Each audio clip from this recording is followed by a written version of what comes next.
Hi everyone, my name's Matt and I'm going to tell you a story. Now, this story took place approximately 30 years ago in small town New Zealand and is 100% true.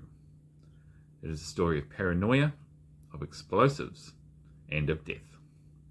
This is the story of the 1993 Morrinsville Police Station siege.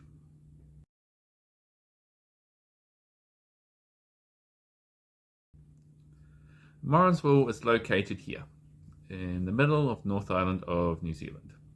It's located in one of the most intensely dairy farmed areas of New Zealand.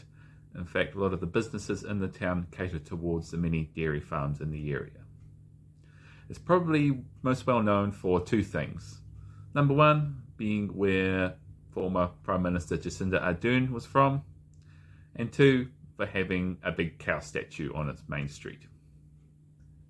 Around about 1993, it had a population of about 5,500 people.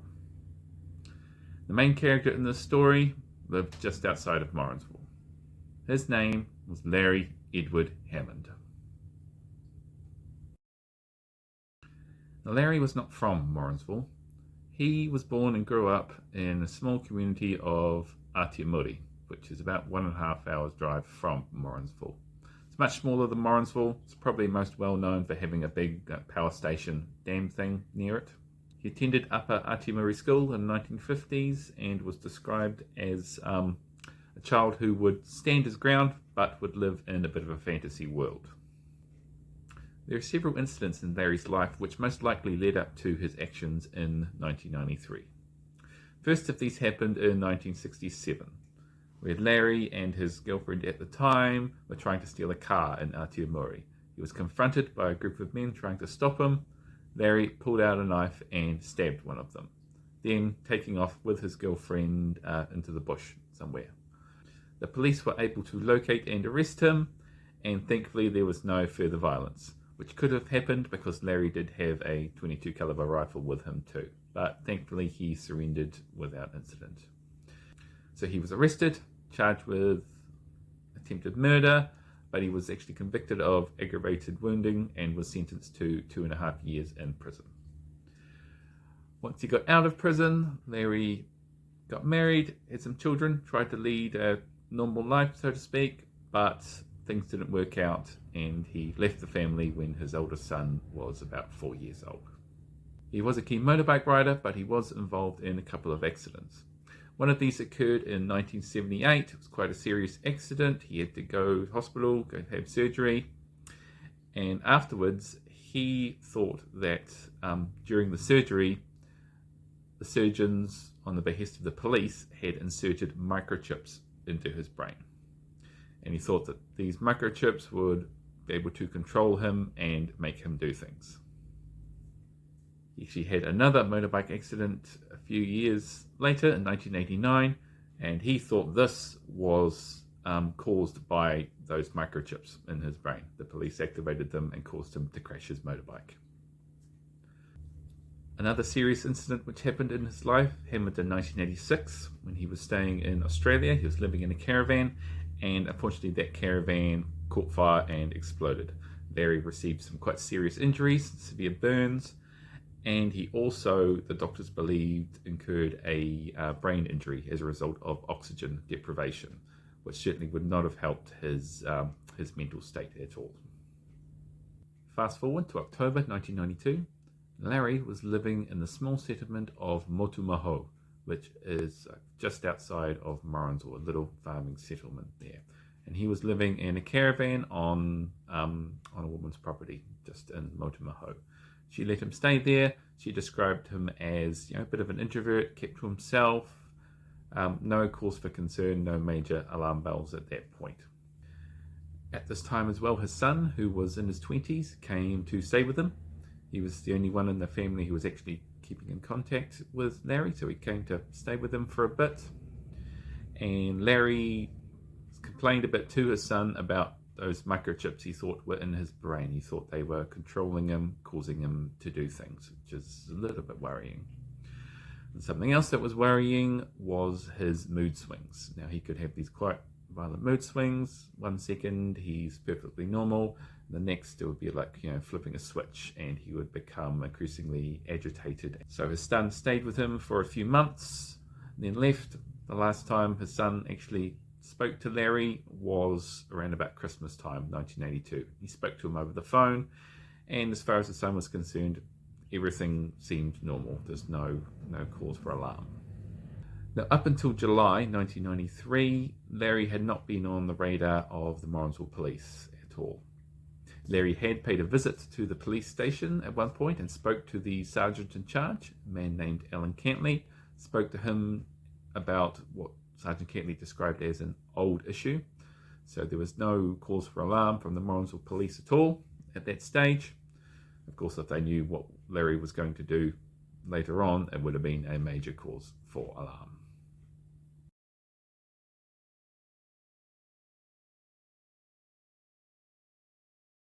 Just before 2:20 p.m. on Thursday, the 29th of July, 1993, Larry drove into the Morrinsville Township in his white Honda Civic. His first stop was the Travel Time Shop. Travel Time Shop was a travel agent, and it's located here on the corner of Morehouse Street and Thames Street, which is the main street of Morrinsville. And as you can see here, it is right next to, but not directly connected to, the Morrinsville Police Station. Now, it's not the Travel Time Shop anymore. It is still a travel agent, but yeah, the Travel Time Shop shut down quite a few years ago. So at the time Larry walked in, there were 3 people inside the shop. There were 2 staff members plus a customer. That customer was the manager of the local florist. He had come in to check on a travel order that he was going to purchase, some travel. And Larry went in carrying a rather large bag, as well as a pistol crossbow. He presented his crossbow at the staff and ordered them out the back of the shop and marched them to the police station.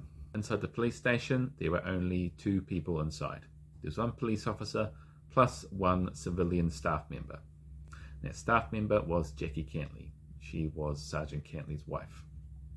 So Larry walked in, presented his crossbow, brought his hostages in, and ordered everyone from the police station into the police station watch house, which is the large room here.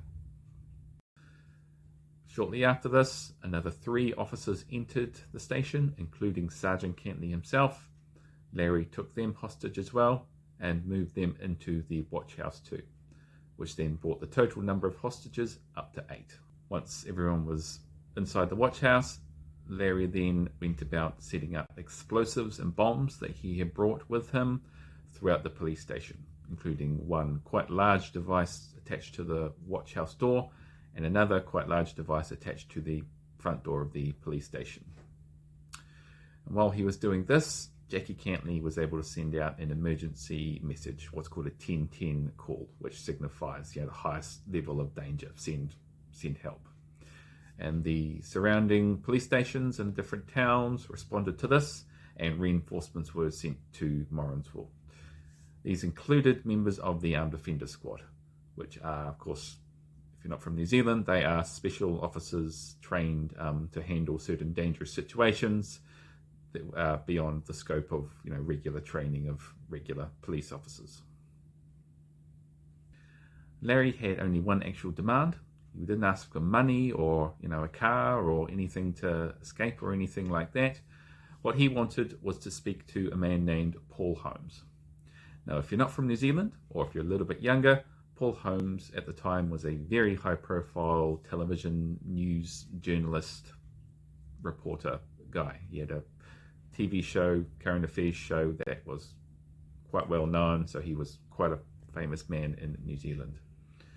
And Paul Holmes spoke to Larry on the phone, and Larry wanted Paul to come down to Morrinsville to speak to him in person and to air some grievances that he had, mainly I think to do with the microchips that he thought was in his brain. Paul agreed to do this on the condition that Larry release the civilian hostages that he was holding. Larry agreed to this, so those 3 hostages that he had taken from the travel shop were released. And the police did try and negotiate with Larry, But this is 1993, so we didn't have smartphones, we didn't have social media, anything like that. There's only one phone line that went into the police station, and that was taken up with Larry speaking to Paul Holmes over the phone. So the police were not actually able to talk to Larry to try and negotiate with him. Now, while Larry was on the phone talking with Paul Holmes, 4 of the hostages, including Sergeant Cantley and Mrs. Cantley, were able to escape. They saw an opportunity and they bolted and got out the door and managed to get out of the police station. However, one police officer didn't. Larry still had 1 hostage, and from that escape, it made Larry increasingly angry, increasingly agitated, and the police were quite worried that Larry was going to set off his explosives or harm his remaining hostage.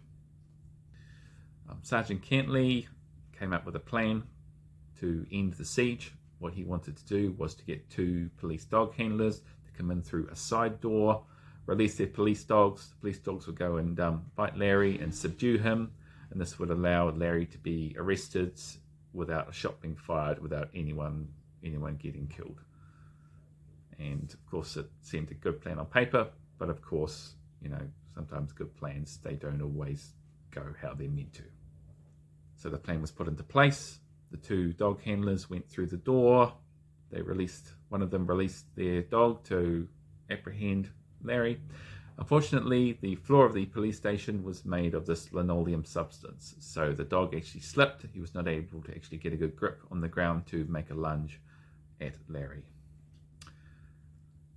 When this happened, this caused a distraction. It allowed the remaining hostage to manage to get out and escape. In response to this, Larry fired his crossbow at one of the dog handler officers, hitting him in the shoulder. In response to this, one of the officers pulled out his revolver and fired 4 shots at Larry. 1 shot missed and hit the wall behind him. 1 struck him in the shoulder, and the last 2 hit him in the chest, and these were fatal, caused Larry to fall, crumple to the floor, and he died almost instantly. The siege was over.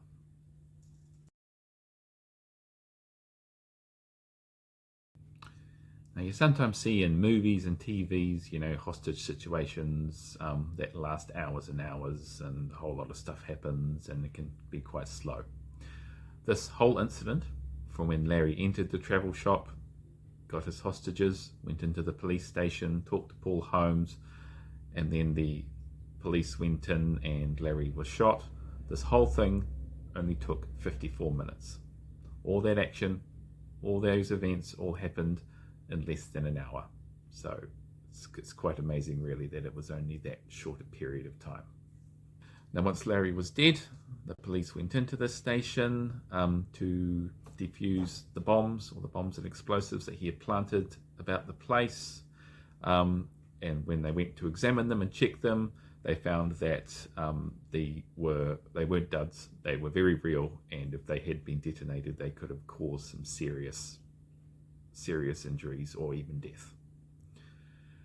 Larry's body was not removed from the station until about 30 hours after he had been shot, and this was to allow bomb experts to remove all the bombs from the station, and also from some that were still attached to him and in a bag that he was holding. The dog handler officer that was struck by the crossbow, he was taken to hospital and he was discharged not long after and was able to continue with his work. An autopsy was conducted on Larry once his body was removed, and they examined his brain, and it was found, of course, that there were indeed no microchips or anything of the sort inserted in his brain. It was all a figment of his sort of imagination, of his mental illness.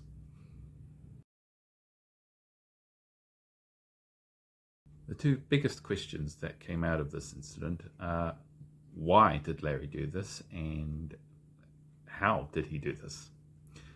In terms of why, I think that a combination of those brain injuries he likely suffered from those motorbike accidents and the caravan fire, plus his belief that he had been microchips put in his brain, This ultimately led to a very dangerous and volatile man who was likely out for revenge against those who he believed had wronged him in the past. He had actually been offered help for his mental issues in the past before 1993, which he had tried, but ultimately they were not successful. Why was the Morrinsville Police Station targeted? Well, I think in the end it was just the closest police station to where Larry was living at the time. He himself had said during the siege that he held no grudge against the Morrinsville police. It was the Auckland police who he believed were the ones who put the microchip in his head. They were the ones in his mind who had really wronged him. As for how he did it, well, I think we need to ask how he got in possession of all of those bombs and explosive devices. There were at least a dozen counted throughout the police station when the siege had finished. Now, Larry himself did not have any experience building bombs or explosive devices. He was never part of the military. He never held a job which required use or handling of explosives. During the police investigation, they found that he didn't have any accomplices helping him. This was entirely just him acting alone.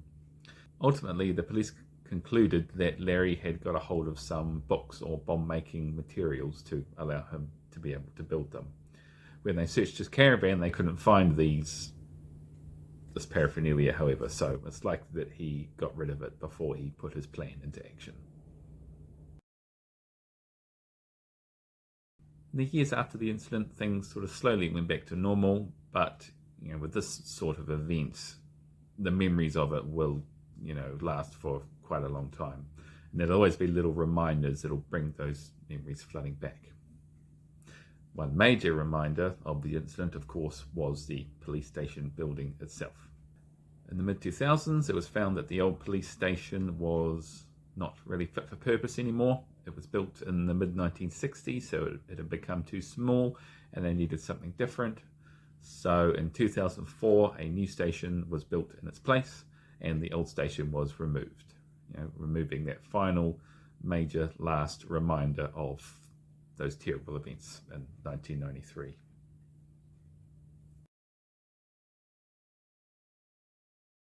This was not the last time that Larry's name would appear in a legal sense. In 2005, a friend of his went on trial for murdering her husband in 1988 and burying his body in her back garden.